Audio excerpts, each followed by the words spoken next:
Okay, and we are live. We are live. So I have Jeya with me. Jeya, you're coming from Malaysia. You came to the UK to study. We met with you when we worked together in Schlumberger in Kuala Lumpur. I want to know, how was your experience as an international student coming from Malaysia, studying into the UK? Why you choose UK in the first place? How was the process? I think your experience is going to be super valuable for all people who want to come and study here in the coming years. So happy to hear from you. All right. Thanks, Alex. First of all, thank you for inviting me on your podcast. We spoke about it before and finally I'm here. So it's a great opportunity and experience for me. Thank you. So back to your question, I'm going to start with how the process of coming to the UK for me. So when I had the idea of that I was going to come to the UK, I actually consulted an agent, JM Education Group in Malaysia. That really helped me because the agent would then give you a list of universities, give you some counseling of what the right course you want to do, and then match you with the right different universities, different cities, what is the cost. And then based on that analysis, that the data they give you, you can then make a decision based on the cost of the city, whether the university is what you like, or some people want to have higher rankings. So everything is laid out by the agent. And when I chose to go to UWI Bristol, because my bachelor's I studied Intelligence University was with a partnership with UWI Bristol, so that made it much easier. So actually UWI Bristol treated me as an alumni student and they gave me a discount. And also by me going to UWI Bristol, I didn't have to do a IELTS or any English examination because technically I had a bachelor from UWI Bristol as well. Yeah, so the agent really guided me in terms of where do I apply for houses in Bristol if I'm not going through the university accommodation, and most importantly the visa process. So the agent guided me step by step in terms of what are the documents you need, which are the offices, the visa office, the health center where you have to do a medical checkup. So the agent will be there with you step by step. She'll actually have calls with you, see if your submission is correct. If it's wrong, she would advise you to correct it. So what I would say is the agent really helped me a lot. And if you're an international student coming from Malaysia and you just don't know where to go, where to start, what application to do first, university application or scholarship application or English test, I would highly recommend to meet an education counselor through agents because they are experienced. They are sending a lot of students to the UK. And what I want to say is I paid zero cost for my agent. Seriously? Yeah. I was about to ask you my next question, how much was the cost of the agent? Okay. It's free. So this is where, so if you go with JM Education Group, I don't know, hopefully they're still the same. They're not charging, But I paid zero cost for that, for all the counseling and all the help they gave me, Obviously they would have some business deals with you. Someone recommended you to go to that agent in particular? Yeah, so I had a friend, he studied in the UK, he went to the same agent and he told me to go to the agent as well, and I went to the agent and I was very happy with the service they had provided to me. So zero cost. So prior coming to the UK, the agent really helped me a lot in terms of the application process, and that's how I managed to finish everything, submit all the applications smoothly and then make my way to the UK here. So how long the entire process took you actually from the moment you contacted the agent to the moment, let's say, the entire paperwork has been finalized? All right.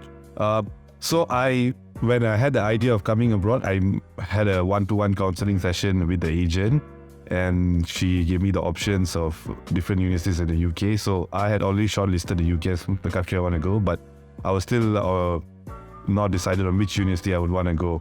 So I met the education agent, she gave me the options. She told me, you have a think about it. Let me know once you have decided and then we can begin. So after I met the agent, I think around, this is up to you. Some people 1 week they can make a decision, some people take a time. Right? So I took around 2 months, I didn't rush, made my decision that I want to go to UWI Bristol. And from the point I told her I decided the university, from that point to me getting my visa accepted, it took about 6 months.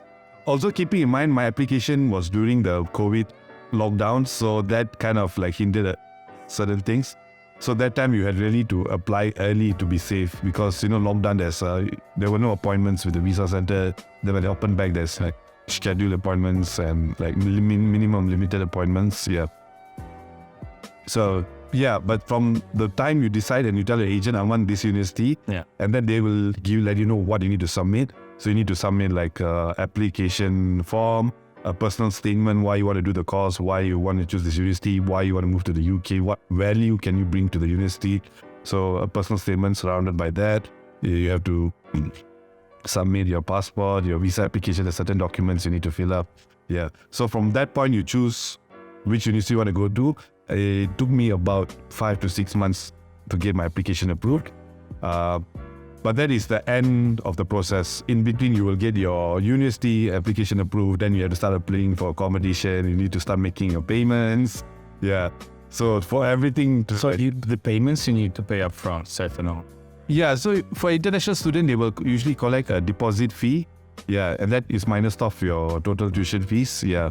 So I had to pay that before coming here. So when you contacted the agent as well, did you have to provide your budget, or did they ask?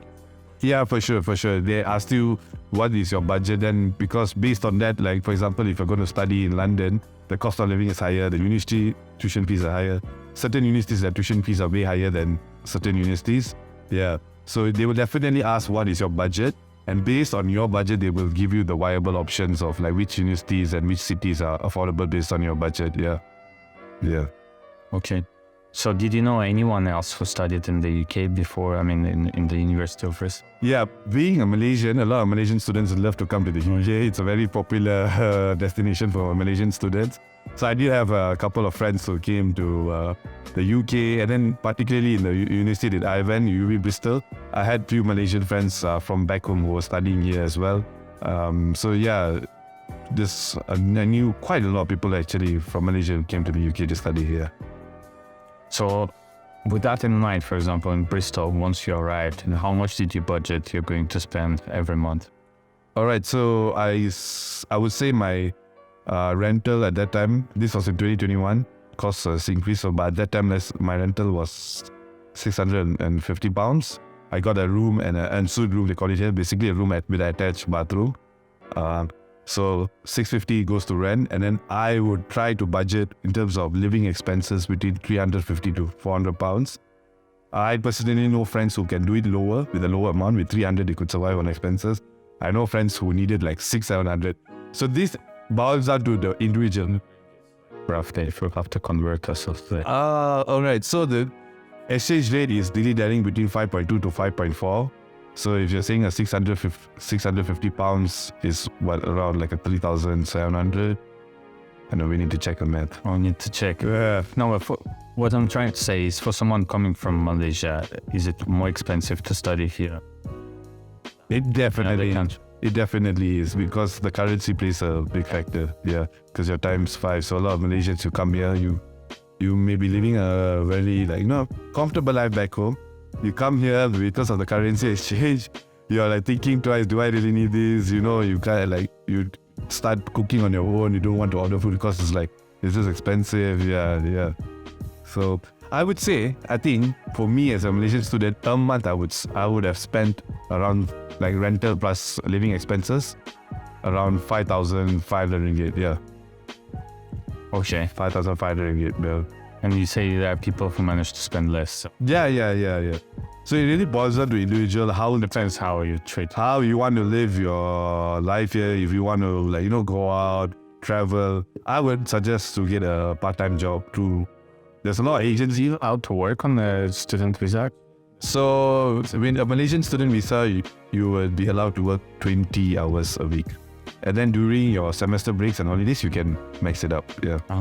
Yeah. Okay, so an option to consider for people who want to come. Yeah. So when I was studying, I used to do part-time work with this agency called the Wedding Gift TWG. So in the UK, agencies are very popular among part-time workers. So you sign up with an agency and it's all very digitalized. They have apps, they'll tell you when is the shift, where's the shift, how much is it per hour. And it's very flexible, no commitment. You can not do a single shift for a month, and then the next month you can do 20 shifts. Yeah, so you're not tied down. So that really helps you as a student, because there'll be weeks you have your peak periods, your assignments are due, so you may not want to work, and then there's weeks where you're free, then you can work. Yeah. So if your budget is low, I would highly recommend working part-time, because when you come all the way to UK, at the same time you want to go out, you want to explore different cities in the UK, it all involves. You want to travel. Yeah, so if you just have your basic budget, it's going to be just based on your living expenses. You won't have the money to go travel and stuff. So I get inspired. I see a lot of Malaysian students here and also other nationalities. They come here, they work very hard part-time, they save a lot of money, and then they do the travel. At the same time, they can live they can pay their living expenses, but also have the freedom to go travel, or they want to have an entertainment. Yeah, they can go for it. Yeah, I would say the right way is you allow yourself to live a flexible lifestyle. If you work part time, if you don't, you can't really do much here. Yeah, and it all depends how much time you have outside the studies, right? If your degree is demanding, then it's very challenging. You might as well prioritize your exams than to spend time working, right? Yeah. So I'm aware that Malaysian government distributes scholarships as well. Yeah. To go to study overseas. Yeah. Did you follow that? No, so me personally, I wouldn't have qualified for a Malaysian government scholarship. That's fine. But there are Malaysian government scholarships that they roll out. It's very competitive. Mm-hmm. It's for the top of the top students. Yeah. So unfortunately, I don't think I qualified in Europe. Academically, maybe. Yeah. So no, I understand as well. Like I heard it from someone. Please correct me as well if it's wrong. But apparently, after you have been given a scholarship in Malaysia, you need to return back to the country and work back. And they tie you down. So I think I had few friends on like a Bank Negara scholarship and a JPA scholarship. So your tuition fees are funded. You get living expenses in the UK, but you have to go back to Malaysia and work in the company there. Yeah. So, but now because you're a student here in the UK, right? You are allowed, if I'm not mistaken, to work for 2 years after your graduation. Yes. Can you tell more about, because you are using this? Yes. So the UK government now, I think it's for most nationalities. There's been some nationalities it would not apply, so you have to just check your local laws. But so as a Malaysian, after you finish a course, even though it's a master's or bachelor's, you're allowed to stay for another 2 years with a graduate visa, and that allows you to take on any job, work how much hours you can. So that was a good program for me because I wanted to work in the UK and get experience. So after doing my master's, I took the visa for 2 years, got a job here. So that kind of helps a lot of international students who may not want to go back home yet, want to work here, get my experience. The experience here is valuable, I feel, right? Yes. How was the job seeking process here for you? It was kind of a long process for me because the competition is very high in the UK, economic situations as well. But I had a lot of friends who went through the same process. They stuck it in, they believed in themselves, kept on trying till they managed to get a role. So I kind of, thanks to my friends, I kind of expected that it might not be easy just to land a job here, right? It might take a certain while. And one thing I would like to say, it's a very competitive nature. So a lot of students, they see some students getting a jobs very fast within 1 or 2 weeks, and they might kind of get demotivated. Their friends can get a job in 1-2 weeks, and you might not be able to get a job in 1 or 2 months. Yeah, so your mindset has to be like, don't compare yourself with others, all right? Maybe that person was very well in the university and he's going to get a role much faster, but that doesn't mean you're not going to get a role. You just have to like take your time, do the right application, submit it. To pull in your effort as well, right? You cannot expect that things will just come to you. Yeah. So coming back to your question, so for me, I did the individual application process, going on LinkedIn, Indeed jobs, applying. I attended a couple of interviews. Unfortunately, I got rejected. But then I came across read.com, and a recruiter called me up, and she was very helpful. So the recruiter will actually go through your CV. So when you send your CV to them, they will actually give you comments on where you can improvise, what can be more tailored to the UK market. So the CV formats in Malaysia is a little different than the CV formats in the UK, and I only learned that about coming here. So that plays a huge difference, all right? Yeah. So Can you tell more about the difference between Malaysian CV and British CV? I think Malaysian CV, from working in HR back in Malaysia, we tend to look more on like the elaboration of what of the tasks that you had done in Malaysia. You tend to like write more about it. Whereas UK CVs is more bullet points. What was the cost? What was the project you did? What was the achievement? How many employees it benefited? It was very numerical. They focus here. Whereas Malaysia, you would try to tell, I solved X amount of tasks today by solving employee queries who were in India and Australia. I was working HR support, right? Whereas UK CV is, I solved 1,000 tickets over 1,500 employee database. Yeah.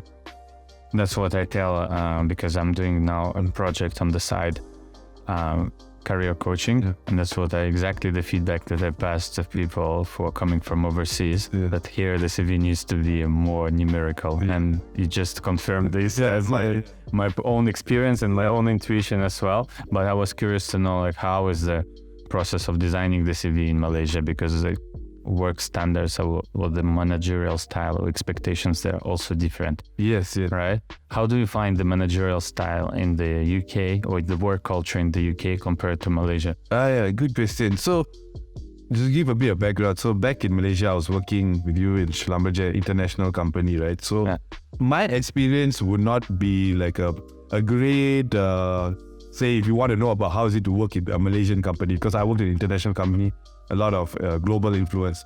But the majority of the people there were Malaysians. So that's where you can see maybe from top down, you don't really see a difference because it's an international company, but working culture, communication, the people, managerial styles, there you can see a difference compared to in the UK. So what is the difference? So I would say in Malaysia, there is still a very power distance between a manager and an employee. It's changing. I think it's changing from what I am hearing, but there is still a power distance in terms of how the way you would approach your manager, the tone of voice, how would you receive instructions from a manager, when would you want to give feedback? Yeah, this is an important thing. I would say, like Malaysians, sometimes we want to say something to our manager, but we don't know when to say it, how to say it. But we know there is something I want to say to a manager, and then what happens is you start talking to other people, and then Whereas here, one thing I realized, from the beginning, they emphasized to me that please let me know if you have anything to say. Please let me know if you have any opinion. It can be anything. Just voice it out. And I've been in situations so far where in working in the UK, I voiced out opinions and my managers actually disagree with them. But it's fine. It's not taken in a personal way. Yeah, the manager understands what you're saying and they let you know why it can't be done. They give you their basis of it. And it is what it is. You can't everybody has their own opinions, but when you work as a team, you need to your manager is your leader, and you have to learn why she makes certain decisions. What is the basis on how is she making a decision? There is a culture of open feedback here. Yeah. Also, I would like to touch. I think what I realized is Malaysians can be more hardworking. To be honest, I used to work in Malaysia. I used to stay back in office, not all the time, certain days. And you would see a lot of people staying over to work extra hours to complete the job. I think UK as a country, work-life balance is a bit more promoted in this part of the world. So you can see people giving more priority to their personal life. They want to go out after work. I'm not going to do it all the time. I already have an appointment with family, with friends. Yeah, so I would say work-life balance here is much more focused compared to Malaysia. So you tend to see, I would say my experience, I kind of see Malaysians are more hardworking, I would say. Yeah, but in terms of hours, I would say, In terms of hours? Yeah, in terms of hours. Whether the quality and the output of work, I don't think I'm in a position to say. Have you heard about any movement that originated in the US, or I think... Yes, originated in the US, but they did a successful experiment in the UK a couple of weeks ago. It's called 4-day working week. And the idea there is basically consolidate the working hours into 4 days. All right. Or work 80% of the time for 100% of the pay. Okay. Because apparently it promotes a better work-life balance. There have been some research done. Yes, people feel less stressed, more engaged. The trial so far has been done at a very small group, but I'm curious to know, if this type of policies would work in Malaysia, in your opinion. Is it something that we could see eventually as well emerge? I think it would, because personally, from what I envision and what I experience, what I see, people may disagree with me. It's like everyone has different opinion, but my opinion is I think it would work in Malaysia as well because the Malaysian workforce is actually very talented, but it takes, for as a Malaysian, it's not so obvious. Like we kind of like put ourselves down, we have a lot of expats coming to Malaysia. This is a personal opinion. I've seen like many expats coming to Malaysia doing jobs that actually Malaysians themselves can do. And that makes me question why are we hiring the expats? And I kind of see Malaysians themselves, when they see expats coming, they automatically think the expat is better than them. They feel like because the person is coming abroad, the person is better than me. But actually, these Malaysians are smart enough and they themselves are talented enough to go to where the expat is from and work in their jobs. So this is just personally what I see. So when you say 4 days a week in Malaysia, I think it would work in Malaysia because I feel in Malaysia we have a lot of talent. Work-life balance is not, the topic is raising now in Malaysia. It's becoming better, but I think it's not really, it's not on a wider point of view. It's not like really enforced in terms of work-life balance. Yeah. So I think for the Malaysian employees, if you give them 4 days a week and they are already used to working extra hours, they would feel more motivated and more appreciated if you give them a higher work-life balance. And that could benefit the organization as well. So I think a country like Malaysia is waiting for this kind of work-life balance laws that will promote work-life balance because I think the workforce is very we want something different. So used to work and stuff, yeah. Yeah, and I think also you see this managerial trends started to emerge, especially after the pandemic, right? Whereas we start to realize how important is the people's well-being, mental health, etc. And this topic start to emerge all across the world. It's not like it didn't particularly originated in one side of the planet and then start to to be spread across, but it's more like all of us, people working or executing work or even managing other people, we tend to realize how important it is, right? So this change is happening all across the world at the same time. This is the future of work, and that's a good opinion. Yeah. Well, hopefully it's not controversial. Hopefully it's not too controversial. We'll see. We'll see how when the study will be run. It's quite interesting to see these results. So in regards to, you mentioned coming back to the topic of studies, what advice can you give to people who will come here and study? I think my main advice, based on my experience, is research the city you're going to, research the country as general, the weather, the conditions. The weather is very different from Malaysia. Hot weather here, you have 4 seasons. You have the winters, dark and cold. You have the summers, the light is there the whole time. Yeah. So just to manage your expectations. So learn about the city you're going to. What is the weather is going to be like? What is the local culture in terms of where is the shops? So at least when you come, you can manage your expectations. I noticed some students, because of growing up in Malaysia, the way we are fed by the media is we always think Malaysia is bad, other countries are way better. This is not bad, but then just different countries are just different. It's not about being better or worse. You just need to adapt. So when you think this country is better, your expectations is it's going to be this, or whatever Malaysia doesn't have, UK is going to have and then when you come here, you realize it's just the same. There's just different problems. So learn how to manage your expectation. The expectation when you come to the UK. Yeah. Yeah, that's sometimes we have the image that we see on that is being the television. Us. Yeah, completely different. Yeah. So for us in Malaysia, we grew up watching our movies, our media. We always grew up watching British movies, American movies, the Harry Potters. So when we watch things in movies, we think, it's cool, it's all coming from this part of the world. So we tend to subconsciously think it's like you're not going to face any problems when you come here.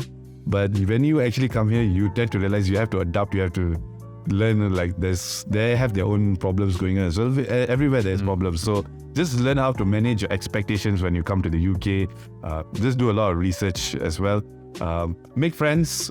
If you have Malaysian friends here, there's amazing because they can help you. settle in, but at the same time make a lot of international friends as well, because that's when you actually learn how everyone is different but also similar in certain ways. Yeah. It's very interesting because you are telling your perspective from a person who's lived in Asia, right? Yeah. Malaysia, coming here to the UK. Yeah. And for the previous episode of the podcast where I had with Matt, we discussed the other way around. It's us coming from here, giving advice for people to when they relocate to Asia, how they need to adapt, Yeah. And this is like different perspective of things. Obviously, the interesting topic you highlighted is about the food here, right? Yeah. This is like the cuisine here is very different and you need to adapt. And obviously the climate, right? Yeah. Yes. What did you miss the most from Malaysia here? Okay, obviously friends and family, right? If you put that aside, I would say the food. The food, really, I really miss the food. yeah. It cannot compare, doesn't it? Sure. Yeah.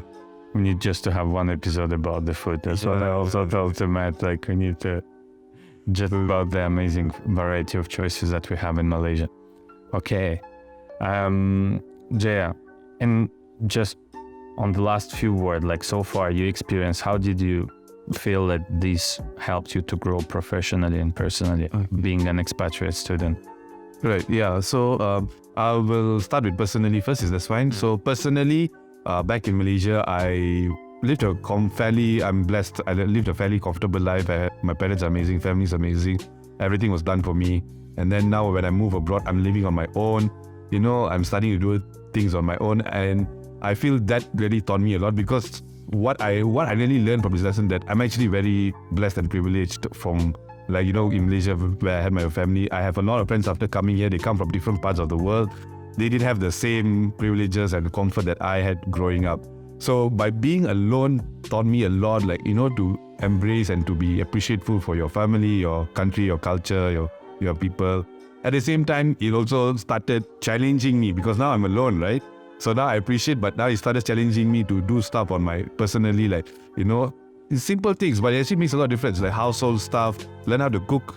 I wouldn't cook much in Malaysia. Here I started learning how to cook, adapting to the weather. It's very cold, your dressing is different, you plan your travels. So personally, I learn a lot. I adapt a lot. I'm not in a comfortable space like how I was in Malaysia.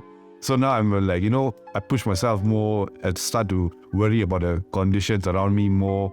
So I would say it made me take on a huge responsibility living on my own. And some people might say, they have been doing that since they were young, but it is what it is. Different people have go through different phases of life. So I went through a comfortable phase, and this is the phase on my life. Definitely being a student overseas helps you to grow in maturity. And And then personally as well, I met a lot of international friends from my course. I had friends from Nigeria, America, Ghana, India, Pakistan.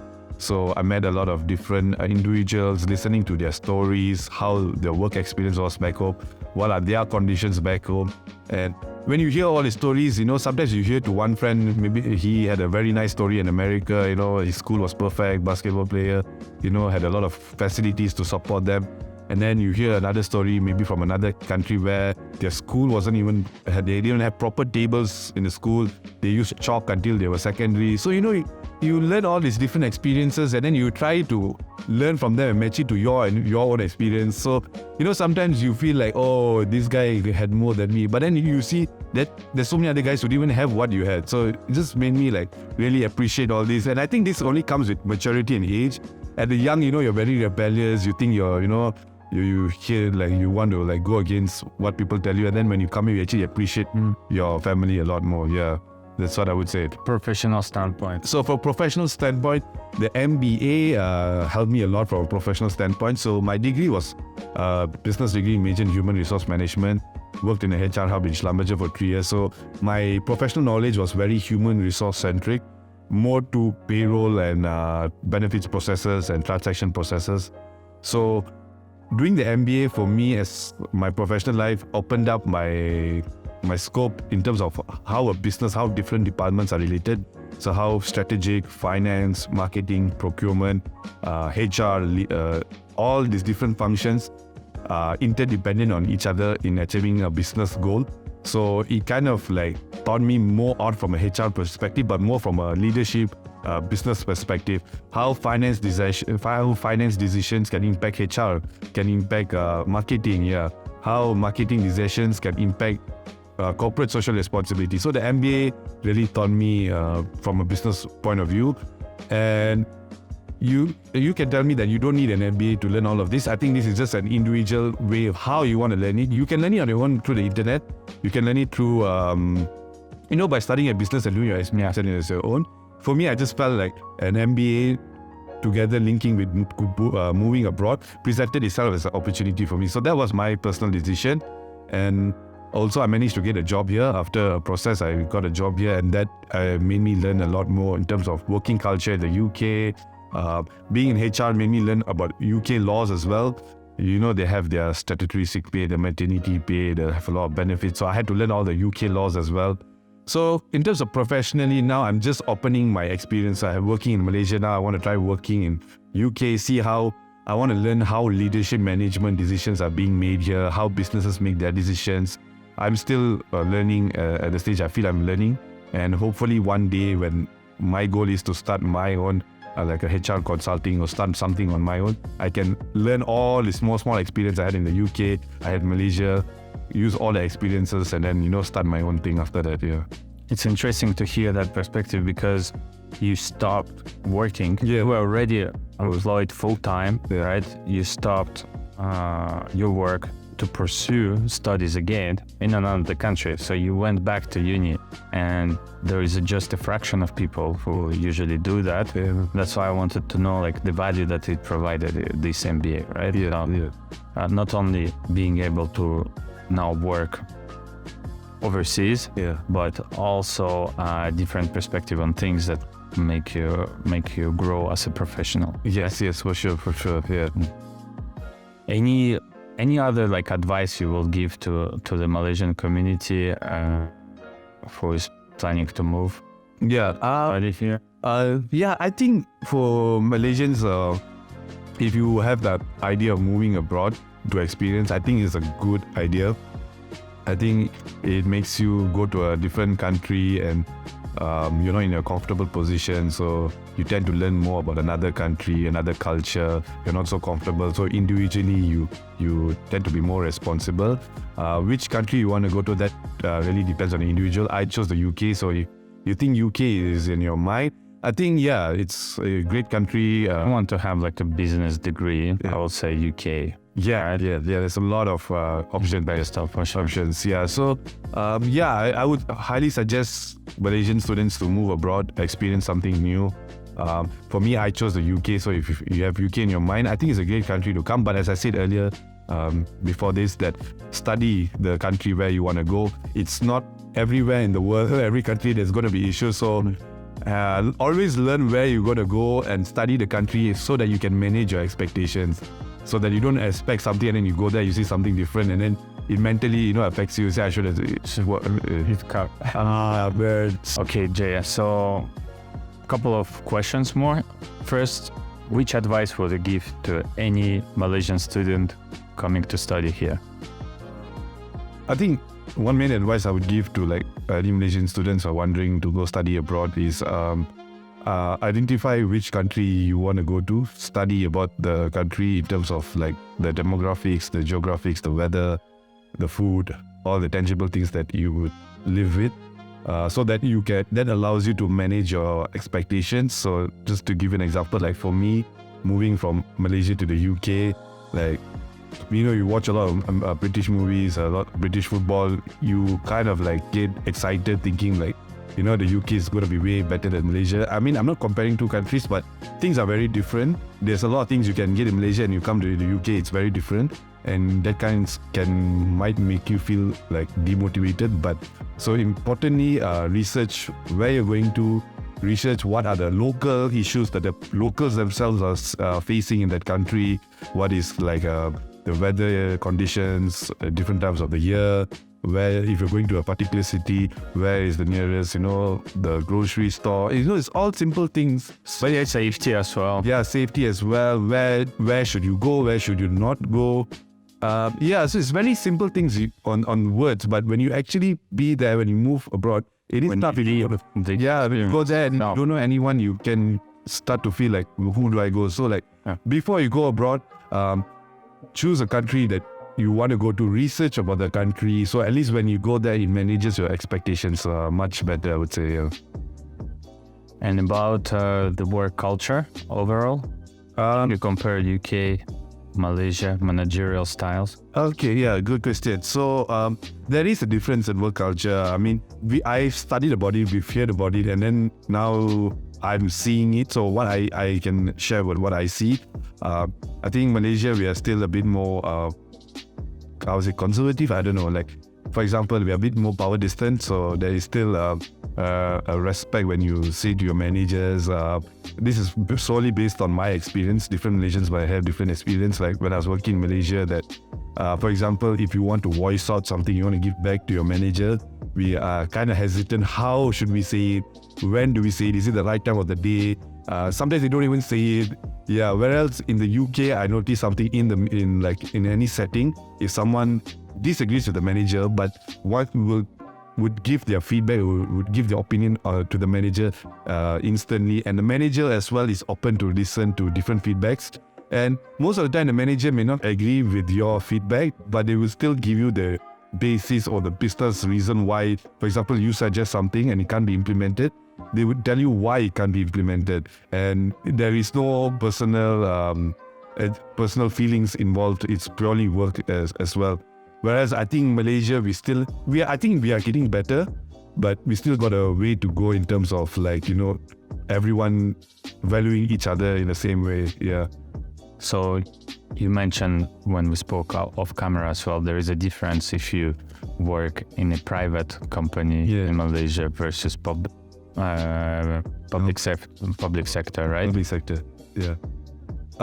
So for me personally, I've known people who work in public sector, but I personally have not worked in public sector, so I may not be able to give you the exact experience. But I think if you work in the private sector, the public sector, there is a huge difference in terms of the demographics. Private sectors, it really depends on one industry. It's a bit more diverse. Public sector is mainly dominated by the majority of the population. So yeah, so demographics may be a difference. Language as well. Public sector tends to use English more. Some companies use Mandarin, Malay. Government sector, you're going to be using Malay all the time as well. Mm-hmm. Yeah. Benefits as well. I think government sector gives a lot of benefit. Yeah. So a lot of people actually enjoy working in the government sector. Public sector, different set of. But the managerial style will be also different, right? Depending on public and private. So I think public sector is. They are more. They do businesses with the rest of the world, international businesses. Like sourcing and industrial and everything.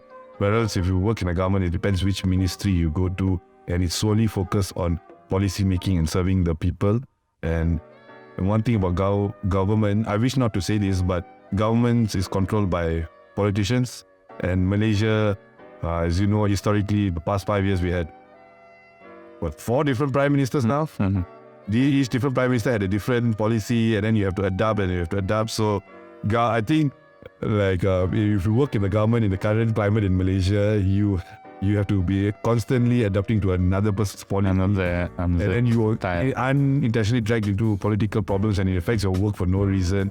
I would say, I hope this ends it's more stable after this. Yeah, but I could imagine if you're a government worker and, for example, you're working one policy, another government comes in, deletes the policy, all your hard work is not valid at that time. Yeah. Okay. Well, Jeya, thank you very much for coming, sharing your experience. I think it's been brilliant, to know you as Malaysian professional coming here to study first and then to work here. It's very interesting because I think the experience is very much complementary, as I said, to the first episode that we presented as well, that you heard with Matt, right? Yeah. And you are showing how both of your opinions converge ultimately, right? into one. So this is brilliant. Thank you again. I just want to say thank you too, for inviting me to be on this podcast. This is actually my first ever podcast, so it's something first time I'm doing. I'm really got the chance to do it. So thank you as well. Brilliant. Thank you very much. Thank you.